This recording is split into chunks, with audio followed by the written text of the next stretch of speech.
नहमदुहु व नुसल्ली व नुसल्लिमु अला रसूलिहिल करीम व अला आलिहि व अस्हाबिहि अजमाइन अम्मा बाद फ़ाउज़ु बिल्लाहि मिनश शैतानिर रजीम बिस्मिल्लाहिर रहमानिर रहीम रब्बना वबअस फ़ीहिम रसूलन मिनहुम सदक़ल्लाहुल अज़ीम। सलातम व सलामन अलैका या सय्यदी या रसूलल्लाह व अला आलिका व अस्हाबिका या सय्यदी या हबीबल्लाह। मुअज़्ज़िज़ सामईन हज़रात, आज हम एक अहम मसला पर गुफ्तगू कर रहे हैं। बाज़ दोस्त ये पूछते हैं कि जनाजे के बाद दुआ मांगना जायज़ है या नहीं।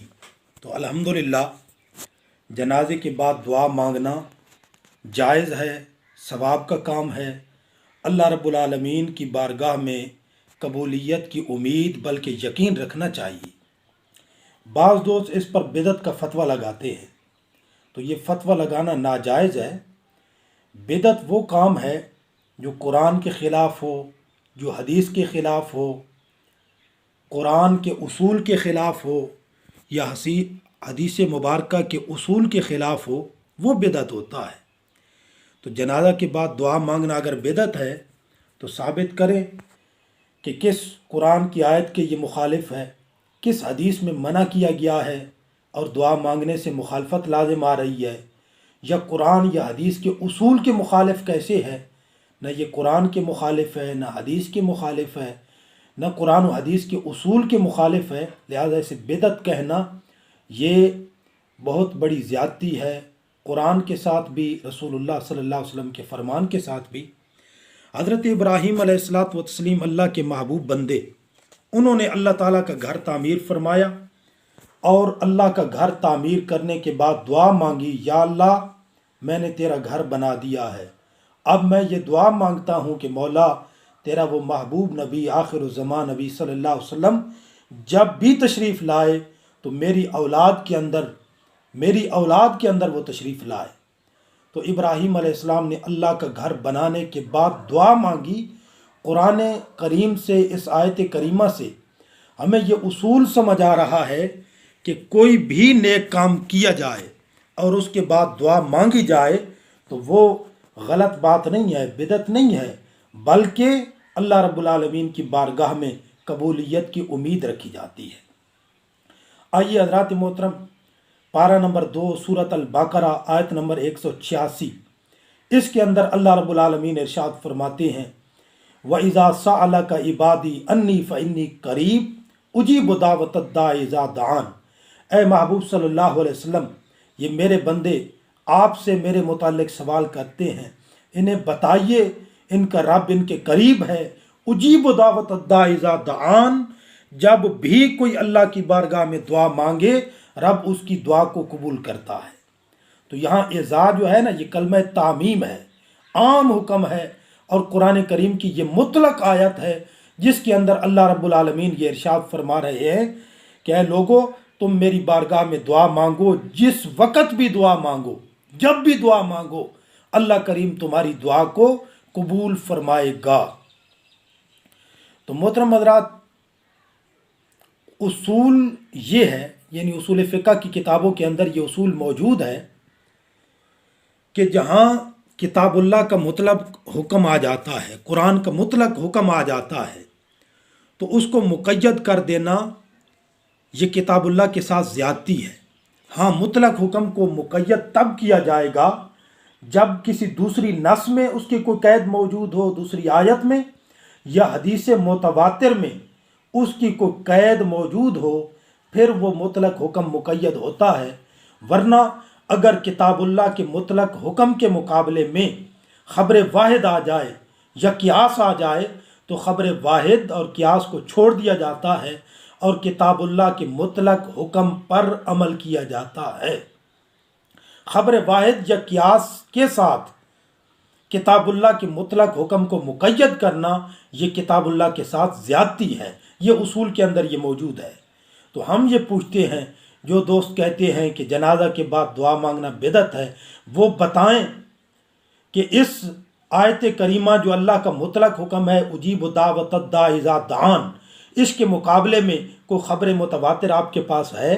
कोई कुरान की आयत है जिसके अंदर ये कैद लगी हुई हो कि उजीब दावतद्दा इज़ा दआन इल्ला बाद सलातिल जनाज़ते, कि अल्लाह ताला वैसे तो हर वक्त दुआ कबूल करता है लेकिन जनाजा के बाद दुआ कबूल नहीं करता, उस वक्त दुआ मांगनी मना है, बिदत है।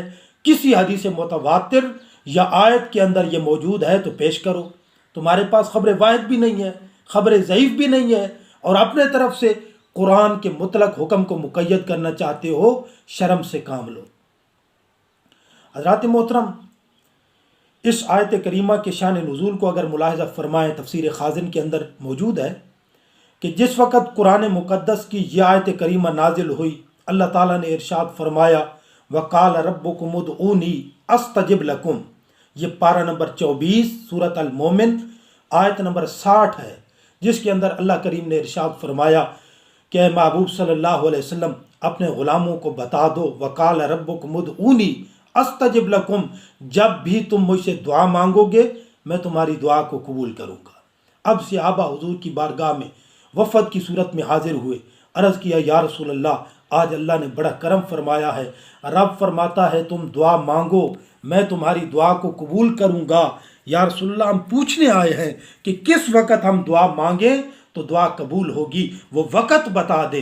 तो उसके जवाब में अल्लाह ताला ने ये आयत करीमा नाजिल फरमा दी, महबूब ने फरमा दें उजीब दावतद्दा इज़ा दआन, कोई वक़्त भी ख़ास नहीं है, किसी वक़्त के अंदर मुमानियत नहीं है, जब भी दुआ मांगोगे अल्लाह रब्बुल आलमीन तुम्हारी दुआ को कबूल फरमाएगा। तो जनाजा के बाद दुआ मांगना अगर बिदत है, कोई इसे मना करता है तो उसे चाहिए कि वो नफ़ी की दलील पेश करे, कुरान की आयत से पेश करे या रसूलुल्लाह सल्लल्लाहु अलैहि वसल्लम के फरमान से नफ़ी की दलील पेश करे कि हाँ इस वक़्त जनाजा के बाद अल्लाह ने या अल्लाह के रसूल ने मना फरमाया है। अगर अल्लाह और उसके रसूल ने मना नहीं फरमाया तो कुरान की इस आयत के मुताबिक जनाजे के बाद भी दुआ मांगना ये जायज़ है। आइए हदीस मुबारक से भी देख लेते हैं। अबू दाऊद शरीफ, इब्न माजा शरीफ की हदीस मुबारक है, रसूलुल्लाह सल्लल्लाहु अलैहि वसल्लम ने इरशाद फरमाया इज़ा सल्लैतुम अलल मय्यत फ़अख़लिसू लहु दुआ, लोगो जब तुम मैयत पर नमाज पढ़ लो उसके बाद खालिस दुआ मांगो। जब जनाजा पढ़ो तो जनाजे के बाद दुआ मांगो। अब बाज़ लोग जो है ना, उनको खामखा जनाजा के बाद दुआ मांगने से चिढ़ है, नफ़रत है माज़अल्लाह, तो फिर वो कहते हैं नहीं जी ये तो जो है ना जनाजे के अंदर वाली दुआ का जिक्र है। तो उन्हें बताइएगा, हुजूर फरमाते इज़ा सल्लैतुम अलल मय्यत, ये जुमला शर्तिया है, फ़अख़लिसू लहु दुआ ये जज़ा है। हमेशा शर्त पहले होती है, जज़ा बाद में होती है। शर्त मुकम्मल होने के बाद फिर जज़ा लगती है। तो सरकार फरमाते हैं जब मैयत पर जनाजा पढ़ लो, यानी जनाजा पढ़ा जाएगा, जनाजा से फारिग हो जाओ, उसके बाद जज़ा है, उसके बाद खालिस दुआ मांगो। जनाजा के अंदर दुआ अलग है और बाद के अंदर भी अल्लाह के महबूब सल्लल्लाहु अलैहि वसल्लम ये हुक्म इरशाद फरमा रहे हैं। इसलिए जनाजे के बाद दुआ मांगना ये जायज़ है, ये सवाब का काम है और अल्लाह रब्बुल आलमीन की बारगाह में कबूलियत की उम्मीद रखनी चाहिए। फिर बाज़ दोस्त उनको हाथ उठाने से बड़ी तकलीफ़ रहती है, जिन्हें हाथ उठाकर दुआ नहीं मांगना चाहिए किसी वक़्त भी माज़अल्लाह। तो हदीस मुबारक ज़हन नशीन फरमा लें, हज़रत अब्दुल्लाह इब्न अब्बास फरमाते हैं रज़ी अल्लाह तआला अन्हु, यह हदीस मुबारक अबू दाऊद शरीफ के अंदर मौजूद है, दीगर कुतुब हदीस के अंदर भी मौजूद है। सैयदना इब्न अब्बास फरमाते हैं कि रसूलुल्लाह सल्लल्लाहु अलैहि वसल्लम ने इरशाद फरमाया सल्लल्लाह बेबुतून अकुफ़कुम वला तसअलूहु बिज़ुहूरिहा फ़इज़ा फ़रग़्तुम फ़मसहू बिहा वुजूहकुम, कि रसूलुल्लाह सल्लल्लाहु अलैहि वसल्लम ने इरशाद फरमाया लोगो जब भी अल्लाह की बारगाह में दुआ मांगो ना तो हाथ उठाकर हाथ की हथेलियों के साथ, सीधे हाथों के साथ दुआ मांगी करो और उल्टे हाथों से दुआ ना मांगो। हाथ उठाकर आजिज़ी इनकिसारी के साथ अल्लाह की बारगाह में दुआ मांगो और जब दुआ मांग लो तो उसके बाद अपने हाथों को अपने चेहरों पर फेर लो, कि जब दुआ के लिए हाथ उठाते हो ना तो वहाँ अल्लाह की रहमतें बरकतें नाजिल होती हैं। उनको नीचे झाड़ न दो बल्कि उनको अपने चेहरों के ऊपर मल दो, वो बरकत और रहमत तुम्हारे चेहरे पर आ जाए, अल्लाह की रहमतें और बरकतें वो तुम्हारे चेहरों के साथ मस हो जाएं। हज़रत सलमान रज़ी अल्लाह तआला अन्हु आप इरशाद फरमाते हैं, यह हदीस मुबारक तिरमिज़ी शरीफ के अंदर भी मौजूद है, अबू दाऊद शरीफ के अंदर मौजूद है, दीगर कुतुब हदीस के अंदर मौजूद है। रसूलुल्लाह सल्लल्लाहु अलैहि वसल्लम ने इरशाद फरमाया, इन्न रब्बकुम हय्युन करीमुन यस्तही मिन अब्दिही इज़ा रफ़ा यदैहि इलैहि अन यरुद्दहुमा सिफ़रन। फरमाया, लोगो तुम्हारा रब बड़े हया वाला है, बड़े करम वाला है। अल्लाह रब्बुल आलमीन को इस बात से हया आती है कि उसका बंदा हाथ उठाकर दुआ मांगे, रब उसके हाथों को खाली मोड़ दे। ये नहीं हो सकता। जब तुम हाथ उठाकर दुआ मांगोगे ना तो अल्लाह ताला वो हया फरमाता है, और अल्लाह ताला की रहमत को इस बात से हया आ जाती है कि बंदा हाथ उठाकर इतनी आजी से दुआ मांग रहा है, अल्लाह ताला उसके हाथों को खाली नहीं मोड़ता, अल्लाह ताला उसकी दुआ को कबूल फरमाता है। तो अल्लाह ताला में हर वक्त अपने मरहूमीन के लिए, अपने लिए, अपने वालिदैन के लिए, सारे मुसलमानों के लिए अल्लाह की बारगाह में दुआ मांगने की तौफीक अता फरमाए। वमा अलैना इल्लल बलागुल मुबीन।